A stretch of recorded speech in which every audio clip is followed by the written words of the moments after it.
save my soul. Right, I will save my soul. So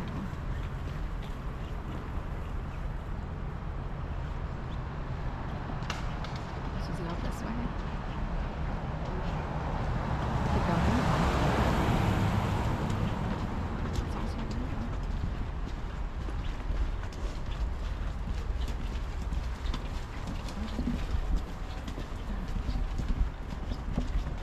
He wanted me to look that way. You have to have 35 million or more to be able to tell me what to do. Go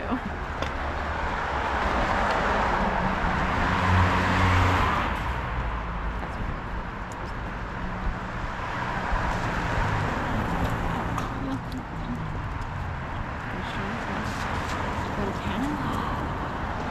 Yes, there's an issue with Panama Canal.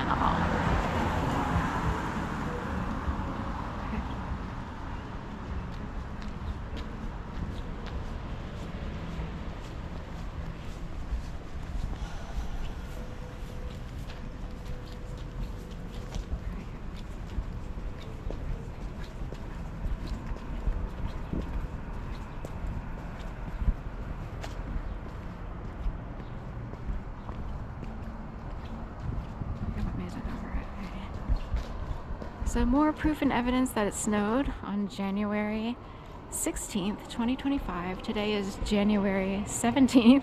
For some reason I keep mixing up, 15, 16, 17. All day Wednesday I kept thinking that Thursday was going to be Friday.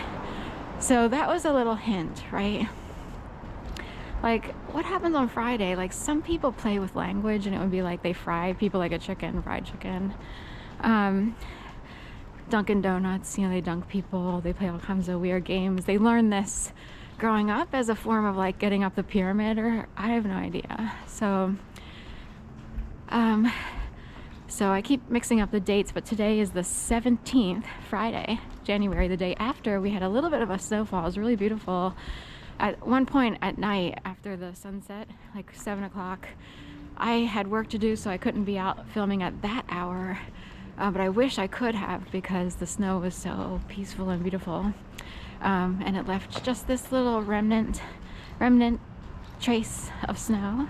We're supposed to get more on Sunday, playoff game for the Eagles. 2 to 10 p.m. is the latest news on that. So not sure what'll actually happen. And I'm hoping it smells good here, like someone's got their chimney on. I'll do a rotate. Kamala forward, and we got a cat. So every once in a while you smell like chestnuts or someone putting wood in their chimney, and it smells so good. In a safe way, of course. So anyway, whatever I was saying.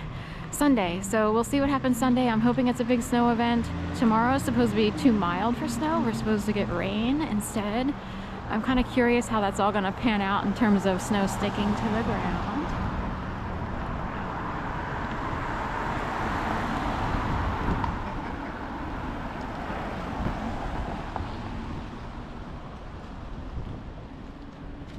Who heard what? These two match here, brown and mustard. We have a lot of matching people today. It's like on the weird, unusual gang stalking sign of everybody's stalking everybody else. It's bizarre. I experienced something really bizarre, but I know that I was like the biggest target in Philadelphia. It's for that particular activity.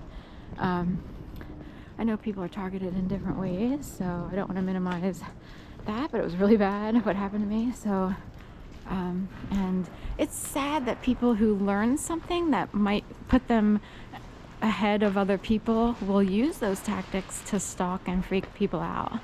If you are gifted or privileged enough to have certain powers, you should use them with caution and respect for others.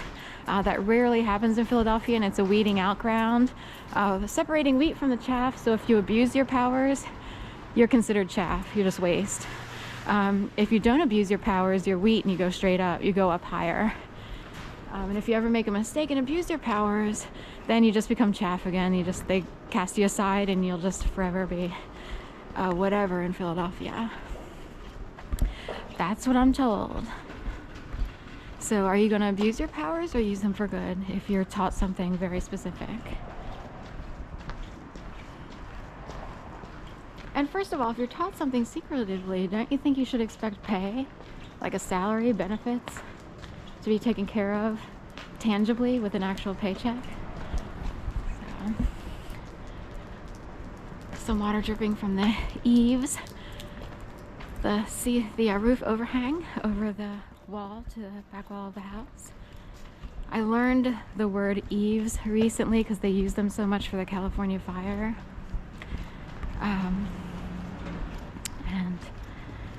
it reminds me of eavesdropping. So anyway, I was like, that's interesting. I wonder why they call them eaves. Like, wonder how eavesdropping and eaves, you know, intertwine into a complete complicated mess in LA. Oh, I got mixed. Okay.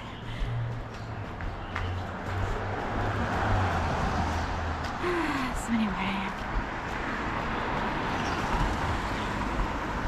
this is what I was told to do. We're turning great. It smells like pine, like a pine tree or a Christmas tree. It's always good to be aware and to take notice of your surroundings. In case anything ever happens, you have trained eyes and nose and stuff like that. Excuse me. Man and woman with a coffee cup. Flashback, rewind back to Starbucks days. She has like a brown, maybe sleeve on her cup, and he has just a white cup with a black lid. So they didn't go to Starbucks. You know, who knows where they went. Maybe they went to that new one, the rabbit one. It's not La Colombe. You would recognize their cups.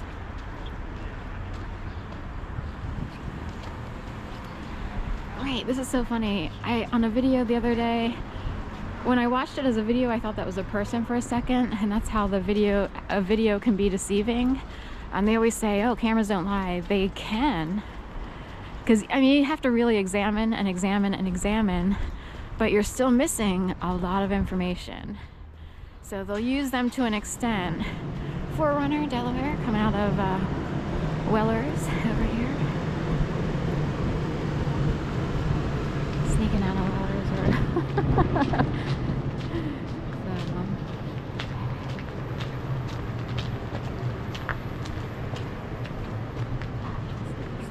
upstairs. I think the Ichabod Crane guy lives up there, who I see, but he has an aloe plant in the window. I have an aloe plant in my window. I think he was taking care of someone's Pomeranians over here, which is funny because one of the Pomeranians was like a reddish blonde, sort of like Casey Colvin's Pomeranian. He looked like he had a Havanese and a Pomeranian, or a Maltese and a Pomeranian. And the Tika, the Havanese or Maltese, was, you know, more easily sort of rescued, and the Pomeranian, Oreo, sort of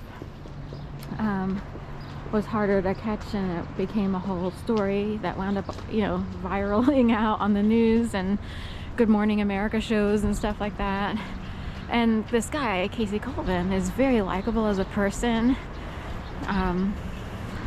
He seems kind, nice, and even sweet, albeit I'm sure people wondered why he was a little bit dramatic in one of the videos, and he either acted